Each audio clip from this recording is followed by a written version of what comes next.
E aí, gente, voltando para mais um vídeo. O tema de hoje é o impacto dos influenciadores digitais na formação dos jovens. É um tema bem pertinente, mais uma vez. É um tema que, para mim, é o que mais preocupa. Já adianto para quem é novo no canal que esse é um projeto, né? O projeto Redação Nota 1000, é um projeto paralelo que eu faço aqui no canal. Então, se você está estudando para Enem ou para concurso, o site está aí na descrição, vai lá. Então, vamos lá. De um lado, influenciadores digitais que exercem impacto acima da média em um determinado segmento. Desta maneira, influenciando milhares de pessoas a adquirirem um produto ou uma determinada linha de pensamento. De outro, jovens com caráter em construção sendo influenciados a adquirirem tais produtos ou a pensarem de tal maneira. É este o paradoxo que vive o impacto dos influenciadores digitais na formação dos jovens, se tornando, dessa maneira, um assunto a ser debatido e a ter seus impasses devidamente resolvidos. Bom, vamos lá.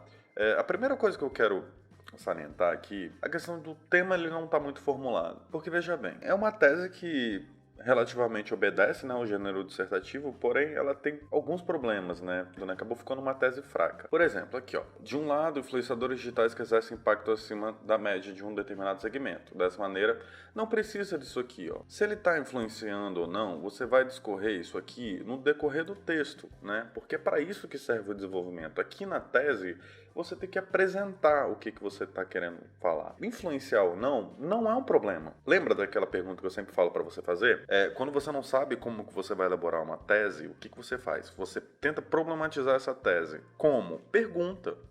O impacto dos influenciadores digitais na formação dos jovens é uma coisa boa ou é uma coisa ruim? Depende, né? Porque tem influenciadores que vão impactar de maneira positiva. Então, o problema não era o impacto dos influenciadores. O problema é um impacto negativo. Como esse impacto negativo ele vai se desenvolver na problemática, aí que você vai me apresentar um ponto de vista, entendeu? O que eu recomendo? Geralmente, quando o Enem te dá temas, que não é um problema de fato, é um problema que depende, por exemplo, lei seca. Lei seca não é um problema, né? Que caiu em 2014, eu acho. A lei seca não é um problema. O problema está na aplicação da lei seca e em fatores que inibem essa efetiva aplicação. Da mesma forma é um impacto. O impacto dos influenciadores digitais na formação dos jovens não é um problema. O problema está nos impactos negativos. Então você vai me levantar isso aqui. É isso que o Enem está querendo de você. Problematiza o tema. E aqui, ó, de outros jovens com caráter em construção serem influenciados a adquirirem tais produtos ou pensarem de tal maneira. Adquirir produtos pode ser uma problemática aí dentro, é válida, né? Porque se você está falando de crianças, né? O Enem, inclusive, já cobrou esse tema, né? Sobre a publicidade infantil. E parece que na internet é tudo liberado, né? Porque na TV a gente não vê mais propaganda voltada para o público infantil. Em compensação, no YouTube tem canais exclusivamente voltados para divulgar brinquedo. Não sei se você já reparou. Tem uns canais que é só gente abrindo brinquedo e fazendo review de brinquedo e tá tudo liberado, né? Então, tipo, a gente meio que mascarou essa questão da problemática do consumo infantil. Então é um ponto a se levantar aqui. Porém, a pensarem de tal maneira, mais uma vez, não tá adentrando, não tá problematizando, a sua tese não tá clara, sacou? Não tá expressando uma opinião. Eu quero saber da problemática. O Enem pede para você problematizar. Quando você está dissertando, é para você problematizar aquilo. É sempre interessante você trazer contrapontos, quando o tema te permite fazer isso. Se é um tema que depende, né, ou seja, ele não é totalmente negativo e nem totalmente positivo, é interessante que você problematize ele e traga contrapontos. Isso é ótimo. E aí ela segue, ó. Esse é o paradoxo que vive o impacto dos influenciadores digitais na formação dos jovens. O que é uma coisa paradoxal? É uma coisa que a própria existência dela se anula. Aqui essa relação, ela não é uma relação paradoxal. Pelo contrário, não tem nada de paradoxal nisso aqui. Então cuidado. Que vive o impacto dos influenciadores digitais nos jovens. Aí ela vem aqui, ó. Se tornando, desta maneira, um assunto a ser debatido e a ter seus impasses devidamente resolvidos. Ela fez aquele tipo de introdução água com açúcar, né? Não tá trazendo uma contextualização, um início de texto forte, né? Alguma coisa que argumente isso aqui. Vamos lá.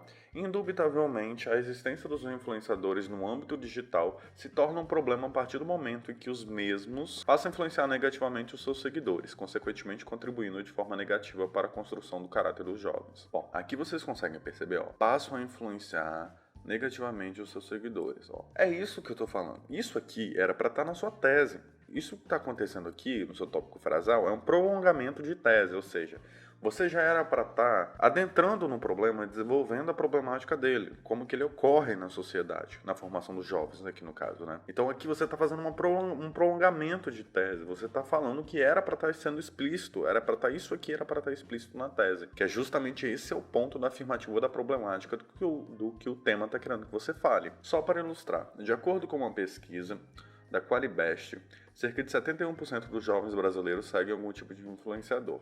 E dentre tais influenciadores estão inclusos aqueles com atitudes preconceituosas ou que inferem a Constituição brasileira. Não fica claro para mim, esse dado que você apresenta aqui também está dentro da pesquisa, porque parece que o dado ele traz essa porcentagem e também fala sobre isso aqui.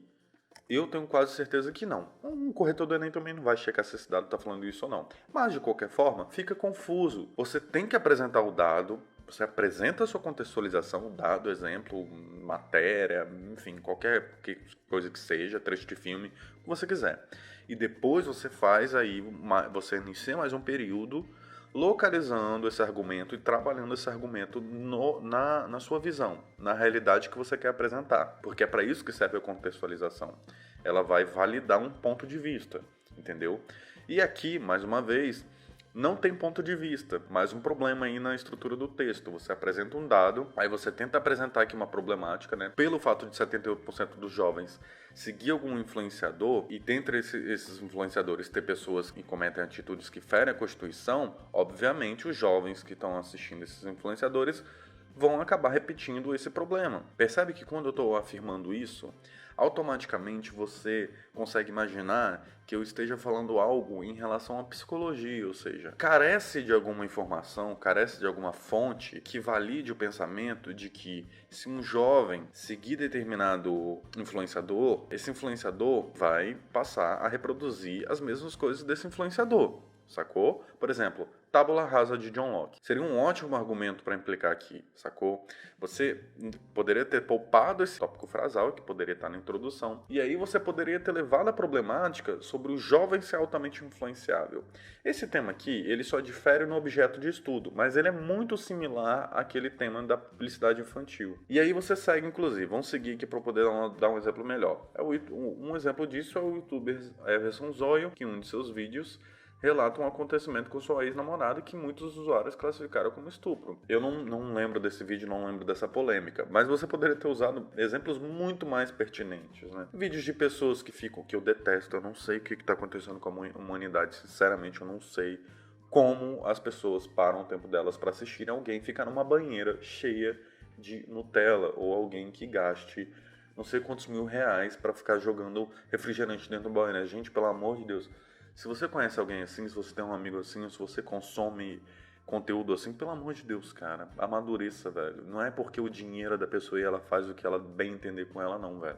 Pelo amor de Deus, se você tá consumindo um conteúdo de alguém desperdiçando alimento pra ficar igual um retardado, idiota, dentro de uma banheira, de qualquer coisa que seja, gastando dinheiro pra poder gerar conteúdo e você assistir, mano, o que você tá fazendo da sua vida, velho? Sacou? O que você está fazendo da sua vida, perdendo o seu tempo, dedicando o seu tempo, que é o seu bem mais precioso que existe, com esse tipo de conteúdo, velho. Vai ver qualquer outra coisa, mano. Mas não vai ver gente desperdiçando coisa para poder ganhar like e ficar milionário enquanto você perde o tempo da sua vida podendo aprender, gastando a merda do seu tempo assistindo essas imbecilidades, velho. Não é papo de gente velha, não, mas pelo amor de Deus, bicho, toma atento, te manca, sacou?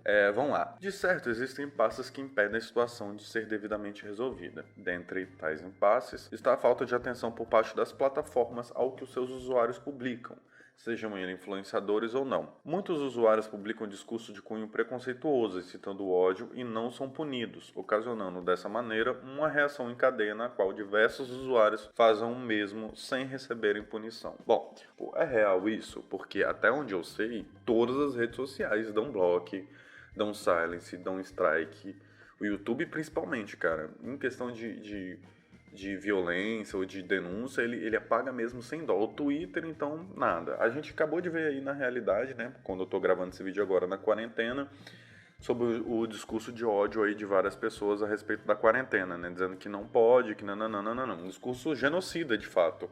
E a gente viu que todas as redes sociais apagaram, Facebook, Twitter, YouTube. Então, eu não acho que seja essa uma problemática, não seja esse um dos principais pontos do impacto dos influenciadores digitais na formação do jovem. Não foi um argumento muito interessante para se trazer, não contribui em nada com a lógica do objeto do texto, sacou? Ele tá querendo que você fale sobre os impactos, então fala sobre os impactos, sacou? Vamos lá para a conclusão. Infere-se, portanto, que o impacto dos influenciadores digitais na formação dos jovens é um grande desafio no Brasil. Mais uma vez, o impacto dos influenciadores digitais na formação dos jovens não é um grande desafio no Brasil. O impacto negativo dos influenciadores digitais na formação dos jovens é um grande desafio, sacou? Cuidado. O governo brasileiro deve impor às plataformas digitais como Instagram, Twitter e Facebook, entre outros, a revisão do conteúdo publicado pelos seus usuários para que desta maneira as plataformas tenham capacidade de excluir as publicações e banir os usuários que incitarem o ódio, a violência e o preconceito, impedindo, assim, que os jovens sejam expostos a qualquer tipo de publicação que afete de forma negativa a construção do seu caráter. Olha, o que você está querendo dizer vai justamente de encontro ao que a Constituição prega. Além de ser uma medida completamente incabível. Você imagina milhões de pessoas publicando os dados e todos eles tendo que passar por um crivo das redes sociais. Não faz sentido, não ia ter como, não existe. Não existe. Só se ela fosse paga. Se ela fosse paga, eu acho que talvez essa medida seria até pensável, sacou? Em ser introduzida. Mas do contrário, não tem como você querer propor que as redes sociais revisem todas as publicações dos usuários antes de publicá-las de fato. E eu não acho que isso seja o problema, né? Tá ótimo do jeito que tá, você denuncia e aí eles vão avaliar a sua denúncia e se for de fato uma coisa que fere os princípios da plataforma, ela vai apagar. Do contrário, você também tem a liberdade de denunciar. Se esse for realmente o ponto para você, que seja essencial para contornar essa problemática, você pode trabalhar os atuais pontos, porque existe, por exemplo, o SaferNet. Né? Eu nunca tive feedback do SaferNet. Eu acho que é SaferNet, eu não sei como é que fala, não lembro. Mas assim, eu já cansei de denunciar coisas para o SaferNet. Eu nunca tive feedback nenhum. O Facebook foi outra coisa. Eu sempre denunciei publicações e coisas para o Facebook. Ele sempre me retornou, acho que foi uma vez só que ele me retornou positivo. Todo o restante ele me retornou sempre de maneira negativa, dizendo que eles avaliaram e não acharam nada de errado. O Twitter, não sei, nada, tipo, tá tudo assim, né? Mais uma vez, o YouTube, então, nunca vi o YouTube me dando feedback de strike de coisa que eu denunciei. Cansei de denunciar aí conteúdo preconceituoso, discurso de ódio e nunca tive resposta do Facebook.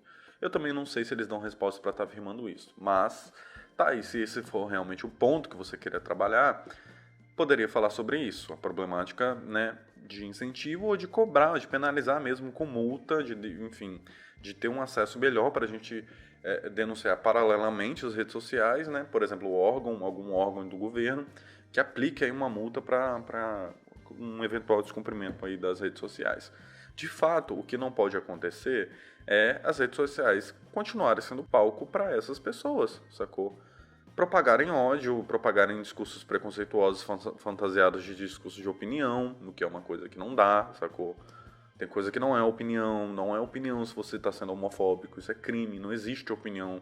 Ah, mas é porque minha igreja, foda-se a sua igreja, tá ligado? O Estado é laico. Se você tem sua crença, guarda pra você. Se você ficar externando isso e querendo que seguidores e dividir a sua opinião com os seguidores, isso não é opinião, isso é discurso de ódios. Porque a sua opinião mata. A partir do momento que a sua opinião mata, ela não é mais opinião, ela é um discurso de ódio. Essa é a diferença. É foda tá tendo que explicar isso, mas é porque tem gente que não entende. Mais uma vez, propostas de intervenção ligada ao tema proposto, porém, um grande falha aí na questão da argumentação. Bom, já aqui no site, vamos passar para a pontuação. Bom, na competência 1 eu consegui perceber só alguns problemas aí do uso de vírgula mesmo. Questão dos elementos catafóricos, assim, a troca de elemento catafórico com anafórico. A questão de pronome relativo também. Eu decidi que eu não vou ficar mais adentrando a explicação de enfim, norma culta, de gramática nos vídeos. Por quê? Basta você digitar essas expressões aqui no Google e o próprio Google vai te dar 500 links aí para você estudar. Por conta disso, eu vou dar aí 120 para a competência 1. Embora a pessoa ela tenha se aprofundado, ela tenha utilizado aí estratégias argumentativas, né? Eu acho que ela pecou muito na questão da tese, ela não do próprio tema, do próprio gênero em si, que acabou prejudicando ela na competência 2. Então, por esse motivo eu vou dar aí 160 para a competência 2. Para a competência 3, eu percebi muito problema em relação à coerência.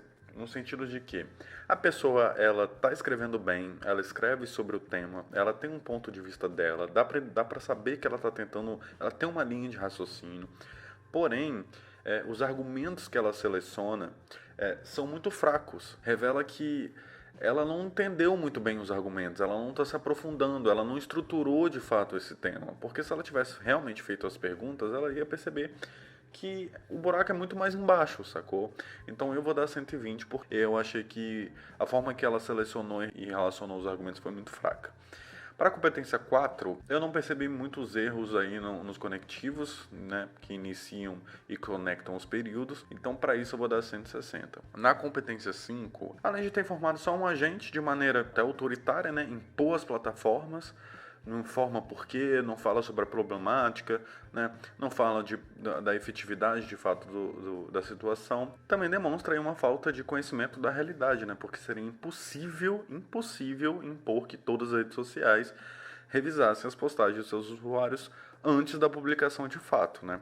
Além disso, também dá para perceber que a proposta de intervenção ela não está muito conectada ao que foi discorrido no texto. Então, por isso, eu vou dar 120.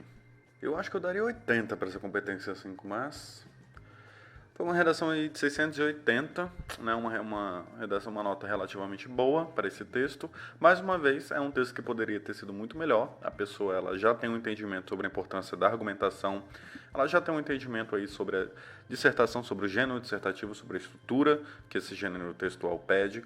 Porém, falta ela planejar o texto, né? Ela precisa sentar, levantar os argumentos e aprender que não se escreve aleatoriamente. Um gênero dissertativo argumentativo ele tem que ser planejado. Então, faça perguntas para o seu tema. Tem vídeo aqui no canal sobre isso. Posicione, crie o seu esqueleto e só depois elabore. Mais uma vez, eu sempre vou falar isso. Aproveite que você está estudando, que você não está na prova e perca um tempinho a mais aí, que lá na frente ele vai significar toda a diferença aí na sua aprovação. No mais é isso. Qualquer dúvida, qualquer comentário, qualquer crítica construtiva, fique à vontade para comentar. Tchau, tchau.